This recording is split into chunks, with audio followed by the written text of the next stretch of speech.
ಎಲ್ಲರಿಗೂ ನಮಸ್ಕಾರ. ಸಬಿ ರುಚಿಗೆ ಸ್ವಾಗತ. ನಾನಿವತ್ತು ರವೆ ರೊಟ್ಟಿ ಮಾಡ್ತಾ ಇದ್ದೀನಿ.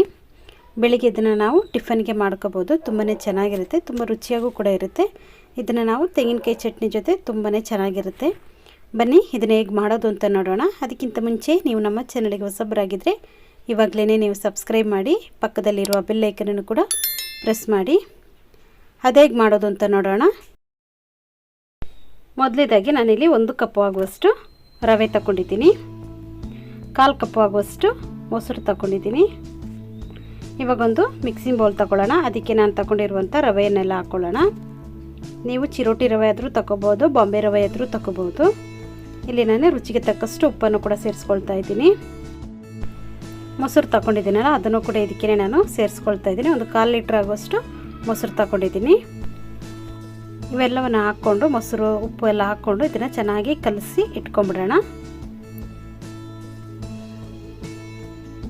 ನೋಡಿ, ಮೊಸರಲ್ಲಿ ಇವಾಗ ನಾನು ಕಲಿಸ್ಕೊಂಡಿದ್ದೀನಿ. ಇವಾಗ ನಾವು ನೋಡಿಕೊಂಡು ನೀರನ್ನು ಸೇರಿಸ್ಕೊಂಡ್ರೆ ಆಯಿತು.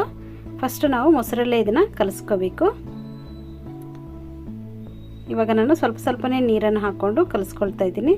ಸ್ವಲ್ಪ ತೆಳ್ಳಗೆ ನಾವು ಇದನ್ನು ಕಲಸಿ ಇಟ್ಕೋಬೇಕು, ತುಂಬ ಗಟ್ಟಿಗೆ ಕಲಿಸ್ಕೋಬಾರ್ದು. ನೋಡಿ, ನಾನು ಈ ಅದಕ್ಕೆ ಕಲಸಿ ಇಟ್ಕೊಳ್ತಾ ಇದ್ದೀನಿ. ಇವಾಗ ನಾನು ಇದನ್ನು ಮುಚ್ಚಳ ಮುಚ್ಚಿ ಒಂದು 1/4 ಗಂಟೆ ಇದನ್ನು ನೆನೆಸ್ಕೊಳ್ಳೋಣ.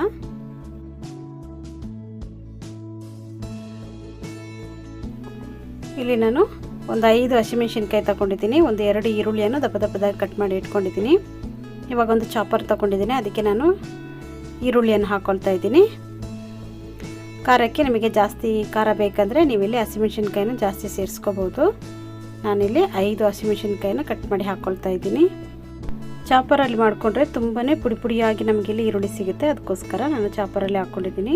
ನೀವು ಕಟ್ ಮಾಡಿ ಹಾಕ್ಕೊಳ್ಳೋಂಗಿದ್ರು ತುಂಬ ಚಿಕ್ಕದಾಗಿ ಕಟ್ ಮಾಡ್ಕೋಬೇಕು. ಈರುಳ್ಳಿನೂ ಅಷ್ಟೇ, ಹಸಿಮೆಣಸಿನ್ಕಾಯಿನೂ ಅಷ್ಟೇ. ನೋಡಿ, ಈ ಥರ ಪುಡಿ ಮಾಡ್ಕೋಬೇಕು. ನಮ್ಗೆ ಆವಾಗ ರೊಟ್ಟಿ ತಟ್ಟುವಾಗಲೂ ಈಸಿ ಆಗುತ್ತೆ.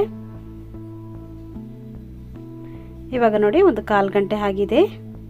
ಇವಾಗ ಇದಕ್ಕೇ ಒಂದು 1/4 ಸ್ಪೂನ್ ಆಗುವಷ್ಟು ಜೀರಿಗೆಯನ್ನು ಹಾಕ್ಕೊಂಡಿದ್ದೀನಿ. ಇದಕ್ಕೇ ಒಂದು 1/2 ಕಪ್ ಆಗುವಷ್ಟು ಹಸಿ ತೆಂಗಿನ ತುರಿಯನ್ನು ಹಾಕ್ಕೊಂಡಿದ್ದೀನಿ. ಈರುಳ್ಳಿಯನ್ನು ಕೂಡ ಇದಕ್ಕೇ ಸೇರಿಸ್ಕೊಳ್ಳೋಣ. ನೋಡಿ, ಎಲ್ಲ ಈರುಳ್ಳಿಯನ್ನು ಕೂಡ ಇದಕ್ಕೇ ಹಾಕ್ಕೊಂಡಿದ್ದೀನಿ. ಇದಕ್ಕೇ ನಾನು ಸ್ವಲ್ಪ ಕೊತ್ತಂಬರಿ ಸೊಪ್ಪನ್ನು ಕೂಡ ಚಿಕ್ಕದಾಗಿ ಕಟ್ ಮಾಡಿ ಹಾಕ್ಕೊಳ್ತಾ ಇದ್ದೀನಿ. ಇವಾಗ ಇದನ್ನೆಲ್ಲ ಹಾಕ್ಕೊಂಡೊಮ್ಮೆ ಇದನ್ನು ಚೆನ್ನಾಗಿ ಕಲಿಸ್ಕೋಬೇಕು. ಈರುಳ್ಳಿ ಎಲ್ಲ ಹಾಕಿದ್ಮೇಲೆ ಇದು ಸ್ವಲ್ಪ ತೆಳುವಾಗುತ್ತೆ, ಯಾಕಂದರೆ ಈರುಳ್ಳಿಯಲ್ಲಿ ನೀರೆಲ್ಲ ಇರುತ್ತಲ್ಲ, ಅದರಿಂದ ಸ್ವಲ್ಪ ತೆಳುವಾಗುತ್ತೆ. ನೋಡಿ, ಇದು ಚೆನ್ನಾಗಿ ಕಲಿಸ್ಕೊಂಡಿದ್ದೀನಿ. ನೋಡಿ, ಇಷ್ಟು ತೆಳುವಾದರೆ ಸಾಕು. ಇವಾಗ ನಾವು ಇದನ್ನು ತಟ್ಕೊಳ್ಳೋಣ. ನಾನಿಲ್ಲಿ ಫಾಯಿಲ್ ಪೇಪರ್ ತಗೊಂಡಿದ್ದೀನಿ. ಈ ಪೇಪರ್ ಇಲ್ಲ ಅಂದರೆ ನೀವು ಬಾಳೆ ಎಲೆಯಲ್ಲಿ ಕೂಡ ಮಾಡ್ಕೋಬೋದು. ಇದ್ರ ಮೇಲ್ಗಡೆ ಸ್ವಲ್ಪ ಎಣ್ಣೆನ ಹಾಕ್ಕೊಂಡು ನೀಟಾಗಿ ಈ ಥರ ಸವರ್ಕೊಳ್ಳೋಣ. ಇಲ್ಲಿ ಫಾಯಿಲ್ ಪೇಪರನ್ನು ನಾವು ಉಪಯೋಗಿಸಿ ರೊಟ್ಟಿ ಮಾಡ್ತೀವಲ್ಲ, ಅದು ತುಂಬಾ ತೆಳುವಾಗಿ ನಾವು ತಟ್ಕೋಬೋದು. ಅದಕ್ಕೋಸ್ಕರ ನಾನು ಇದನ್ನು ತಗೊಂಡಿದ್ದೀನಿ. ಇಲ್ಲಾಂದರೆ ಬಾಳೆ ಎಲೆಯಲ್ಲೂ ಕೂಡ ಇದೇ ಥರ ನೀವು ಮಾಡ್ಕೋಬೋದು. ಸ್ವಲ್ಪ ಇಲ್ಲಿ ನಾನು ನೀರನ್ನು ತಗೊಂಡಿದ್ದೀನಿ. ನೀರನ್ನು ಕೈಗೆ ಹದ್ಕೊಂಡು ಇದನ್ನು ತೆಳ್ಳಗೆ ತಟ್ಕೊಳ್ಳೋಣ. ನೋಡಿ, ಈ ಥರ ಮಾಡ್ಕೋಬೇಕು. ಚೆನ್ನಾಗಿ ಇದನ್ನು ತಟ್ಕೊಳ್ಳೋಣ. ನೋಡಿ, ಈ ಥರ ತೆಳುವಾಗಿ ತಟ್ಕೊಂಡಿದ್ದೀನಿ. ಇವಾಗೊಂದು ತವ ಕೂಡ ಬಿಸಿಗೆ ಇಟ್ಕೊಂಡಿದ್ದೀನಿ. ತವ ಬಿಸಿಯಾಗಿದೆ. ನಾವು ಈ ಫಾಯಿಲ್ ಪೇಪರ್ ಸಮೇತ ಈ ಥರ ಹಾಕ್ಕೋಬೇಕು. ಹಾಕ್ಕೊಂಡು ಒಂದು 2 ನಿಮಿಷ ಹಾಗೆ ಬಿಡಬೇಕು. ಇದನ್ನು ಒಂದು 2 ನಿಮಿಷ ಆದಮೇಲೆ ನೋಡಿ, ನೀಟಾಗಿ ಈ ಥರ ಫಾಯಿಲ್ ಪೇಪರ್ನ ತೆಗೆದ್ರೆ ಆಯಿತು. ನೋಡಿ, ಎಷ್ಟೊಂದು ಸುಲಭವಾಗಿ ನಾವು ಈ ಪೇಪರನ್ನು ತೆಕ್ಕೊಂಡ್ಬಿಡ್ಬೋದು ಅಂತ. ಪೇಪರಲ್ಲೂ ಕೂಡ ಎಲ್ಲೂ ಮೆತ್ಕೊಳ್ಳಿಲ್ಲ. ಮೇಲುಗಡೆಯಿಂದ ಸ್ವಲ್ಪ ಎಣ್ಣೆಯನ್ನು ಕೂಡ ಈ ಥರ ಸವರ್ಕೊಳ್ಳಿ. ನೀವು ತವದ ಮೇಲೆ ಕೂಡ ಈ ರೊಟ್ಟಿಯನ್ನು ಹಾಗೆ ತಟ್ಕೋಬೋದು.